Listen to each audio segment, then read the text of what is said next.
Well, Bolsonaro 2.0 will also be much better, thanks to...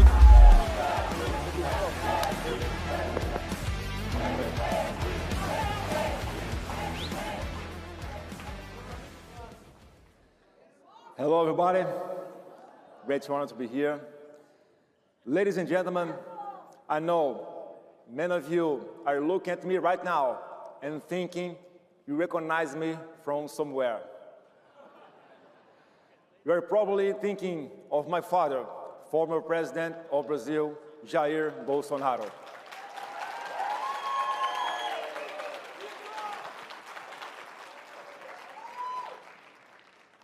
Here he is with Donald Trump at the White House in 2019. They called him the Trump of the tropics because he was loved by the people and cared their values without mincing words.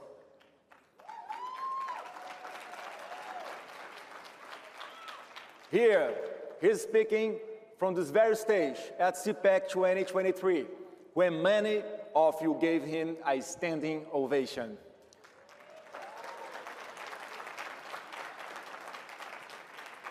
And here, he's last week in the hospital, where he spent his 71st birthday under arrest, sentenced to 27 years in prison, imprisoned for corruption. Like all Latin American leaders? No. Imprisoned and convicted for 27 years, the rest of his life, by lawfare, almost identical to what Donald Trump suffered here in America. The formal charge is similar to what President Donald Trump faced, insurrection. Sound familiar? But the real reason is the same. The greatest political leader in my country is in prison for defending our conservative values without fear and opposing the system with everything he had. Thank you. My father fought against COVID tyranny. He fought against drug cartels. He fought against global elite interests, against the radical environmental agenda, against the woke agenda that destroys families, that above all, he fought for freedom. My father was also Donald Trump's ally and the last world leader to recognize Joe Autopen Biden as president. They tried to assassinate him, just like they tried to do with Donald Trump. They could not do it. And now, he's in prison, just like Donald Trump would be if you had not fought successfully to save him. We, Brazilians, are still fighting, because when they imprisoned my father, they brought this man back to power.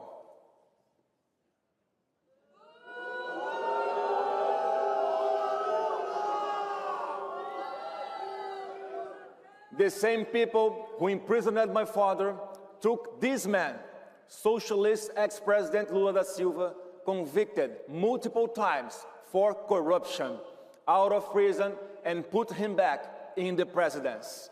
All of this under a flood of USAID money and massive interference from the Biden administration.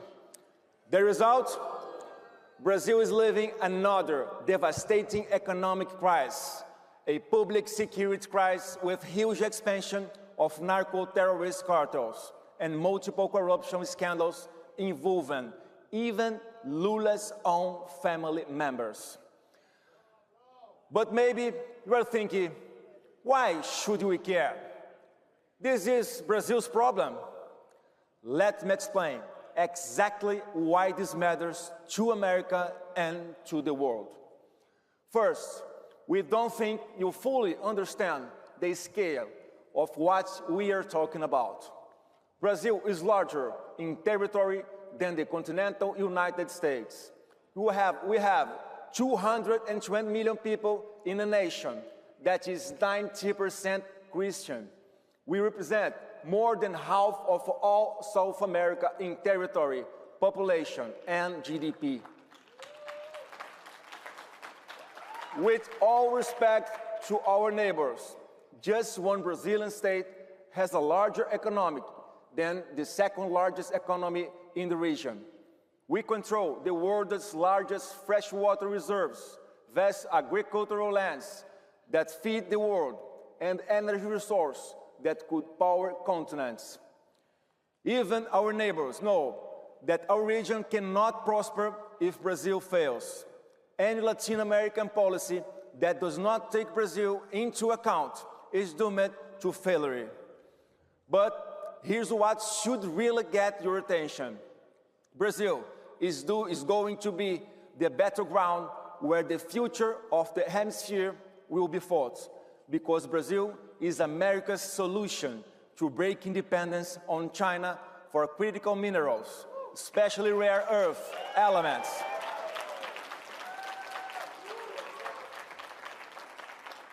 Right now, America still depends on China for about 70% of rare earth imports, and China controls 70% of global mining and over 90% of refining and processing.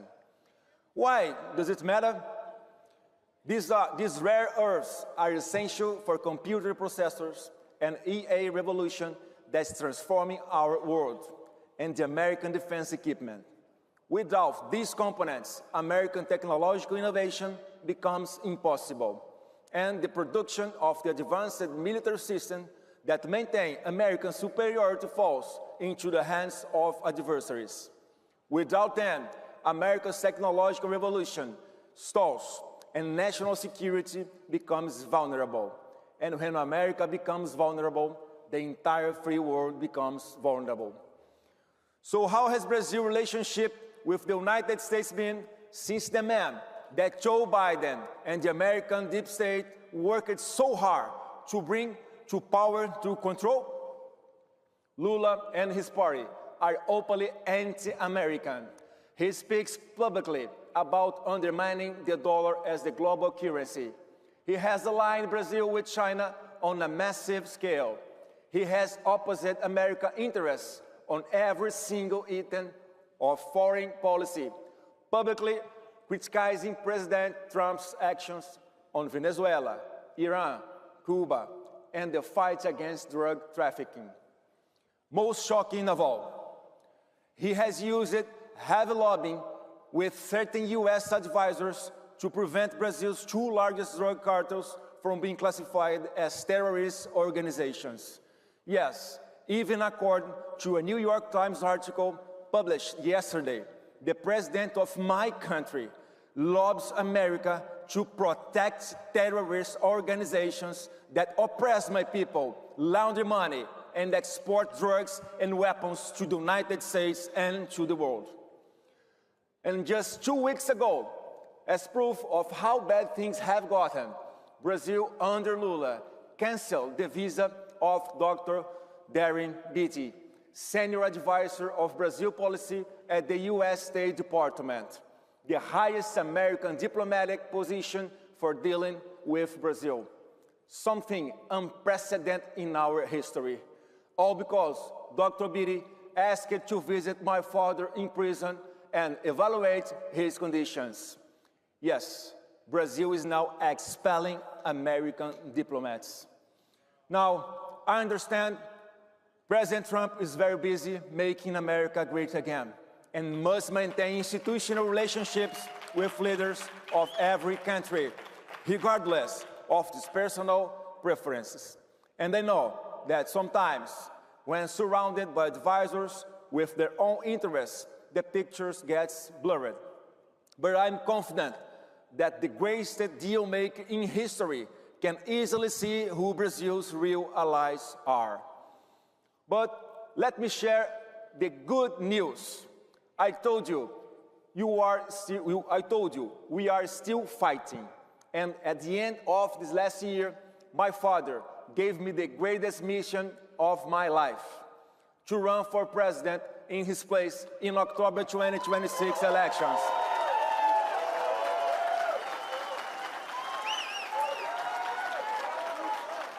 And let me look you in the eyes and tell you, we will win.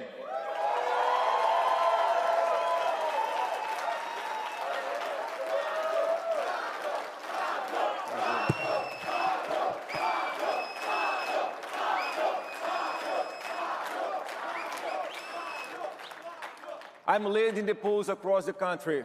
I'm building a massive coalition. Business leaders tired of corruption. Young people hungry for opportunity. Families desperate to protect their children from drugs and crime. I'm building a movement Brazil has not seen in years. A cutting-edge conservative project that brings together the old and the new generations that will bring prosperity to the Brazilian nation and finish the cycle of misery and violence that the left is living as a cursed legacy. Just last week, even the prediction markets started putting me as the favorite to win the election. And when the Brazilian people, will once again have a president who fights against global elite interests, against the radical environmental agenda, against the woke agenda that destroys families, against drug cartels, and above all, fights for freedom and traditional values.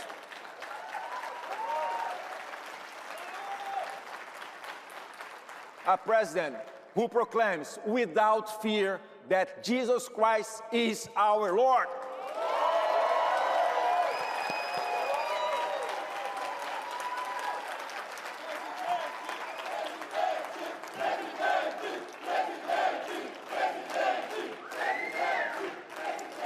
Trump 2.0 is being much better than Trump 1.0, right? Well, Bolsonaro 2.0 will also be much better, thanks to the experience gained during my father's presidency. But America will also have its ally back. Brazil and America were made for each other. We share the same Judeo-Christian values, and we have what the order needs.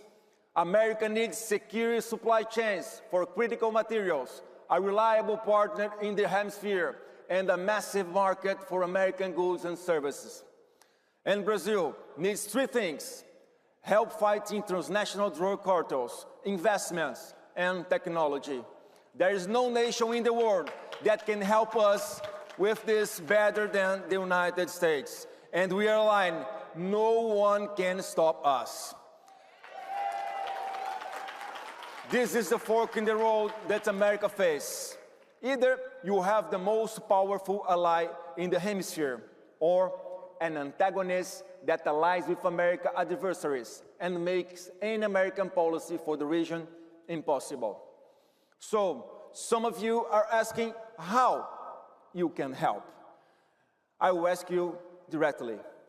We don't want interference in Brazilian elections, like the Biden administration did to bring Lula to power. As I said, I'm going to win because it's the will of my people. But for that will to be preserved, we need free and fair elections. And this is a great challenge. If our people can express themselves freely on social media, and if votes are counted correctly, we will win. My appeal here, not only to the United States, but to the entire free world, is this: watch Brazil's elections with enormous attention. Learn and understand our process. Monitor our people's freedom of expression, and apply diplomatic pressure so that our institutions function properly.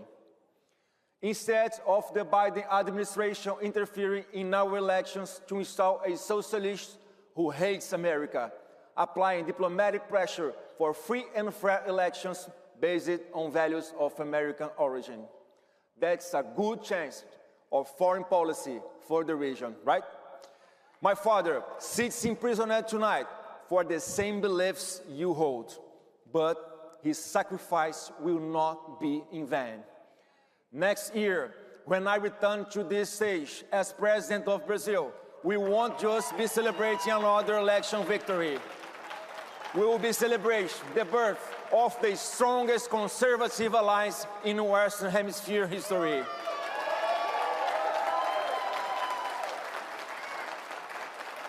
The beginning of a new era where freedom wins, where our children and hemisphere worth defending.